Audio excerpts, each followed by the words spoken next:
ఒక గిన్నెలో 2 గరిటెల దోస పిండిని తీసి పక్కన పెట్టుకుందాం. ఇప్పుడు మిక్సీ బౌల్ తీసుకొని అందులో 2 పచ్చిమిరపకాయలు, 4 అల్లం ముక్కలు వేసి కొంచెం అన్నం వేసి మెత్తగా మిక్సీ పట్టేసుకుందాం.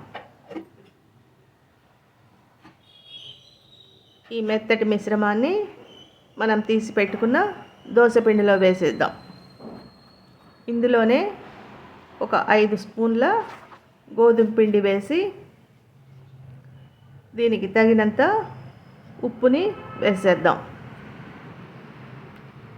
కొంచెం కరివేపాకు వేసి ఒక ఉల్లిపాయని సన్న ముక్కలుగా కట్ చేసి ఇందులో వేసి బాగా కలియబెట్టి పక్కన పెట్టుకుందాం.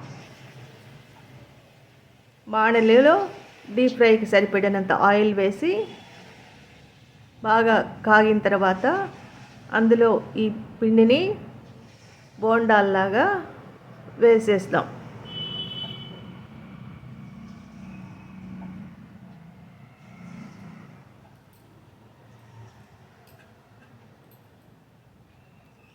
ఇవి మాడకుండా అటు ఇటు తిప్పుకుంటూ కలియపెట్టుకుంటూ 2 వైపులా బాగా గోల్డెన్ బ్రౌన్ కలర్ వచ్చే వరకు వేయించుకోవాలి.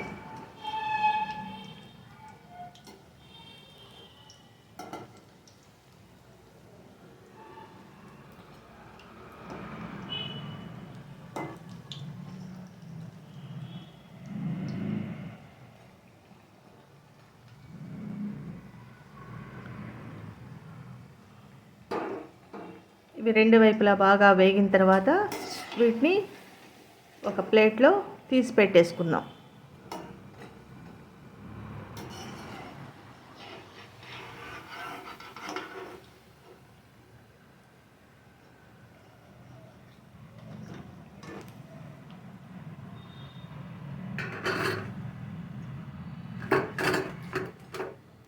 ఇప్పుడు ఇదే బాణట్లో మిగిలిన పిండిని కూడా బోండాలాగా వేసేసి వాటిని కూడా మాడకుండా అటు ఇటు తిప్పుకుంటూ ప్లేట్లో తీసి పెట్టేసుకుందాం.